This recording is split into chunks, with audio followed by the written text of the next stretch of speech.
Facing old age with grace, a Buddhist perspective on aging and fulfillment. What if aging isn't what we think it is?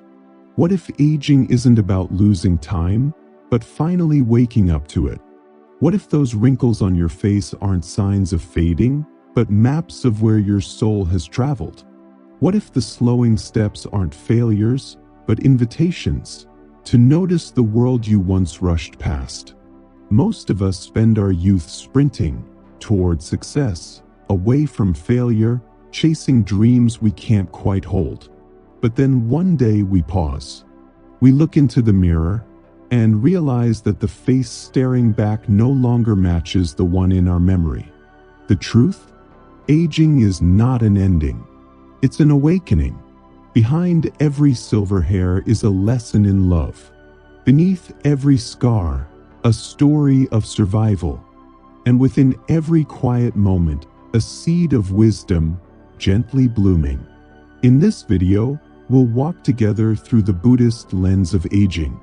We'll explore the hidden gifts time offers us, if we're willing to see.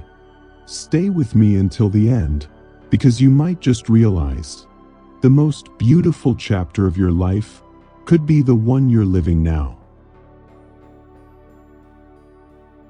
1. Embracing impermanence, the truth we keep running from. There was a time when you felt like time was infinite. You made plans. You dreamed boldly. You believed you had forever. But one morning, you wake up and realize the days feel faster now. The calendar pages turn too quickly. The mirror reflects someone a little older, a little quieter. And in a quiet moment, a question whispers through your mind.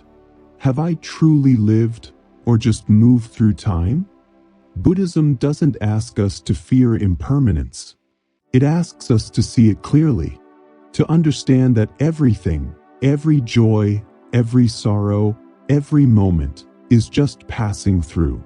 The Buddha called this anicca, the truth of impermanence. And while it may sound like loss, it's actually freedom. Because if nothing lasts forever, then maybe we can finally stop clinging, stop regretting, and start living now. There's a Zen story. A master asked his students, "When is the most important moment in your life?" One said, "The day I was born." Another, "The day I die." But the master shook his head and said, "No, the most important moment is always now." Too often, we live like we're stuck between what once was and what might be. But the truth is, life is only ever happening here, in this breath, this glance, this sip of warm tea. There's an old parable of a man chased by a tiger. He finds himself dangling from a vine between the beast above and the abyss below. And then he sees a single ripe strawberry. He plucks it, he eats it. He smiles. In that moment, he tastes life fully. Maybe that's what aging teaches us. Not how to outrun time, but how to savor it. Not how to hold on, but how to be present with what is. An elderly woman once said, "If I could tell my younger self one thing, it would be, stop waiting. The perfect moment is the one you're already in."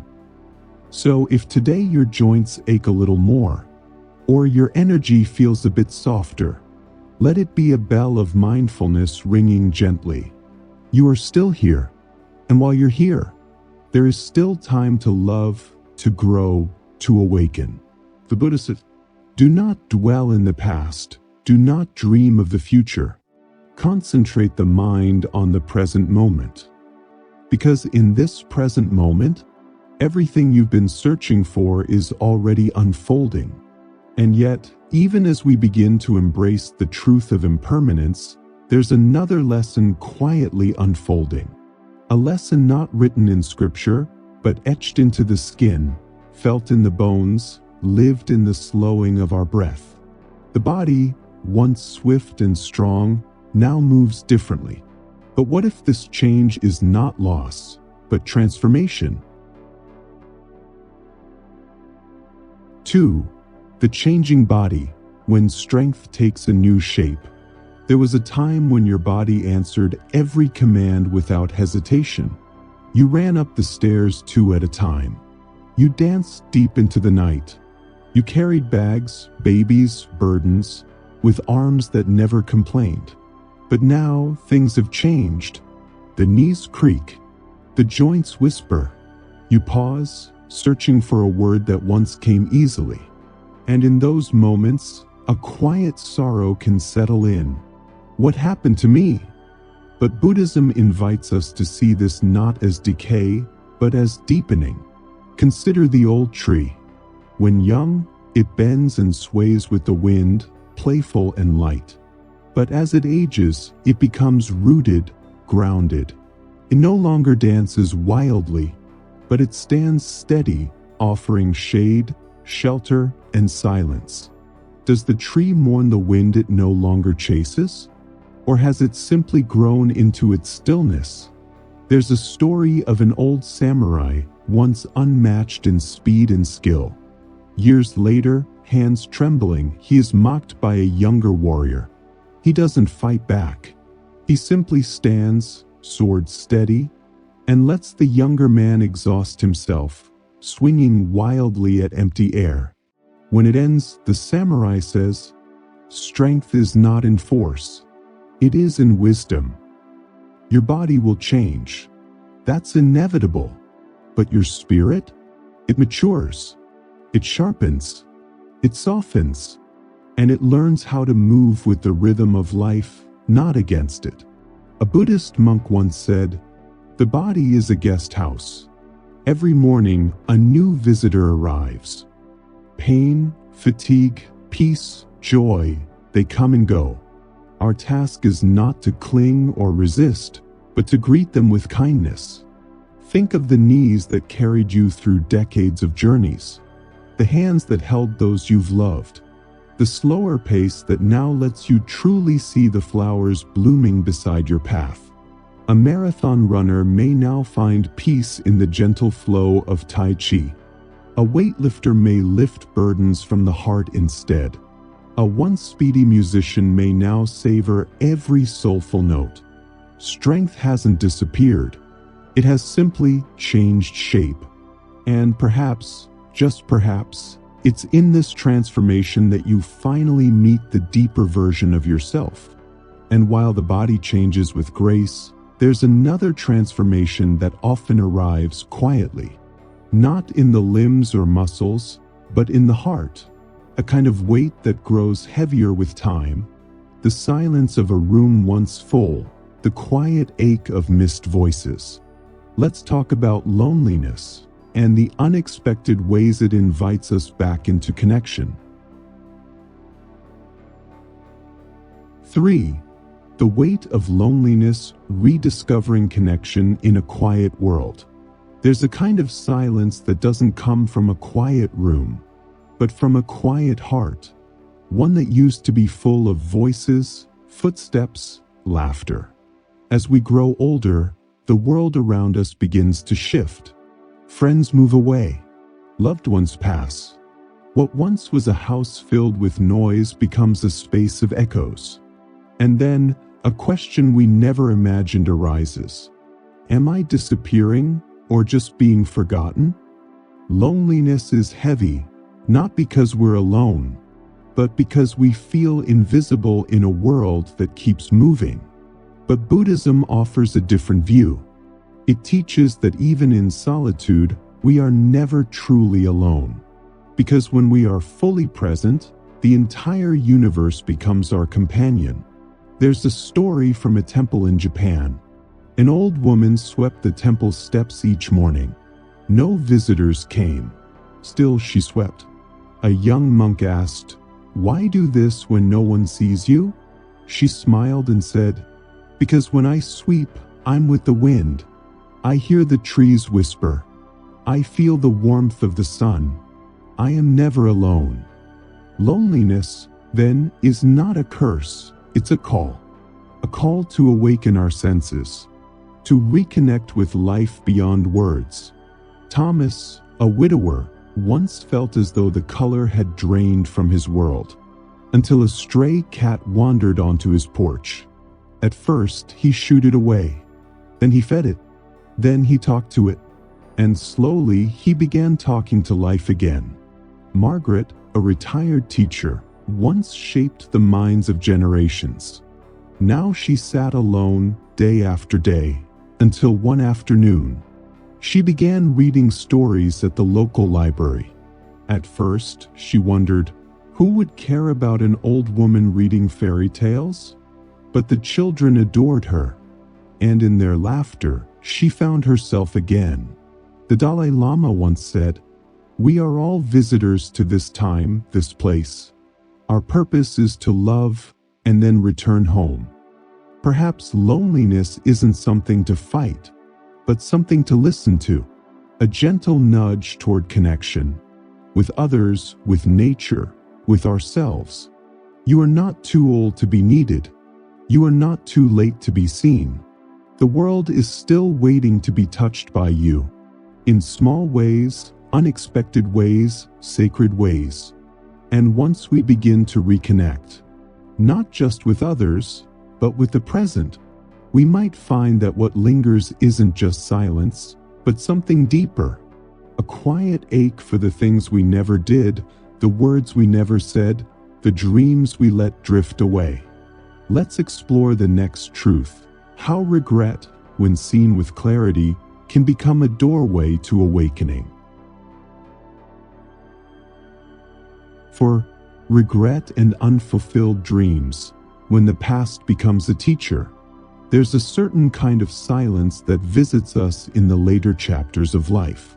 It arrives not with loud grief, but with whispers. What if I had tried? Why didn't I say it? Is it too late?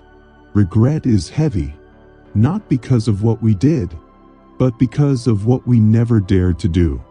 The roads not taken, the paintings never painted, the love never spoken aloud.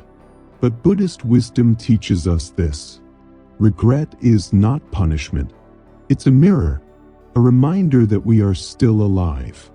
And because we are still alive, possibility still exists.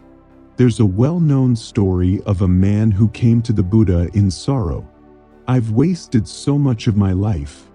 Is it too late for me?" The Buddha pointed to a tree and asked, "When is the best time to plant a tree?" The man replied, 20 years ago." "And the second best time?" The Buddha smiled, "Now." Eleanor had always dreamed of painting. As a girl, she watched the river shimmer and imagined how she'd capture that light.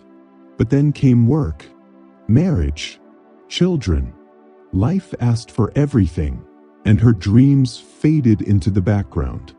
At 73, she wandered into an art studio. A sign read, "Beginner's class. No age limit." She hesitated. Then, a small voice inside her whispered, "Why not?" With trembling hands, she picked up a brush. At first, the strokes were unsure. But with each color, something inside her awakened. Not just talent, but joy, presence, aliveness. A year later, her first paintings hung not in a gallery, but in a small community room. They weren't perfect, but they were real. They were hers, and they were right on time. Regret, you see, doesn't have to trap us in the past. It can push us toward what still matters, toward the things we still can do, if we dare to begin. A Zen master once said, "The past is memory, the future is unknown, but the present is a gift." That's why it's called the present. So the question is no longer, what did I miss? It becomes, what can I do with the time I still have? Learn a language, write the poem, say the words, apologize, forgive, begin. Because the truth is, life isn't measured by the years we've lived, but by the moments we still choose to embrace.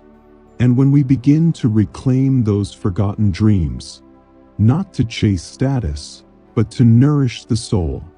We slowly realized something else, that our worth was never tied to productivity or achievement, but to our ability to be fully here. Let's talk now about how to find meaning beyond what we do and rediscover who we are simply by being. 5. Finding purpose beyond productivity, redefining meaning after the doing ends.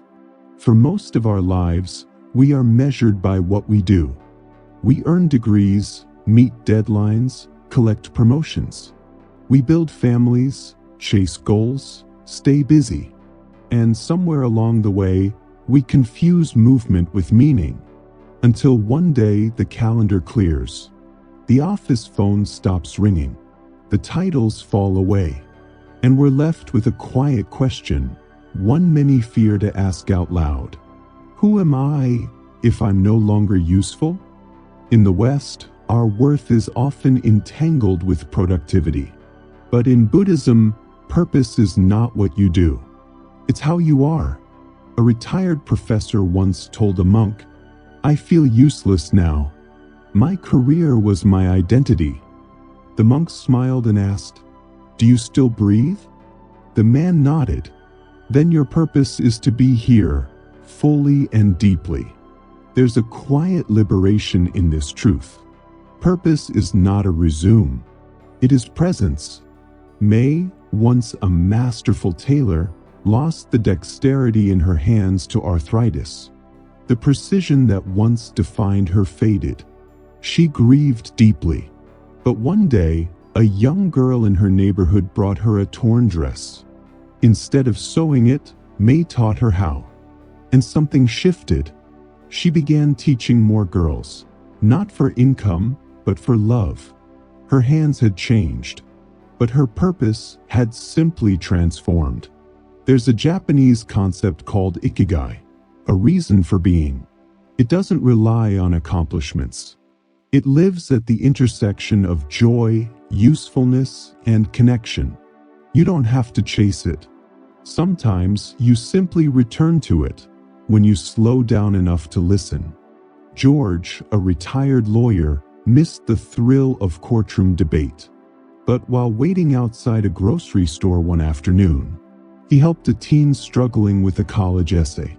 That moment turned into weekly mentorship. He no longer wore a suit, but he had never felt more alive. The Buddha once said, "Your work is to discover your world, and then with all your heart, give yourself to it." Your purpose may now be to share stories, to nurture a garden, to offer a listening ear, to love the morning light pouring through your window. You are not less than who you were. You are becoming something deeper. As one woman in her 80s put it so simply, "My purpose now is to wake up and love. To love the day, to love the people I meet, to love the stillness. That is enough." And maybe that, just maybe, is the greatest purpose of all. And now, as we bring this journey full circle, it's time to reflect on what we've uncovered. That aging is not the end of anything. It is the beginning of everything that truly matters. Let me close this with one last reminder and an invitation to walk this path together. So perhaps aging is not a chapter closing, but a door opening into the most honest version of who we are. We've spent much of life trying to prove, to achieve, to be seen. But now, maybe for the first time, we are invited to simply be, to love more gently, to live more presently, to awaken to the beauty that's been waiting beneath the noise all along. The Buddha said, "Happiness is not something ready-made. It comes from your own actions. And the most powerful action you can take today is to show up to this moment, to your breath, to your becoming." If something in this message has touched you, if you felt seen, understood, or simply a little less alone, I invite you to join this space of presence. Share your thoughts in the comments. What part of today's message stayed with you? Subscribe to walk this journey together. Let's create a quiet corner of the internet where aging is not feared, but honored as a sacred unfolding. Together we grow. Together we awaken.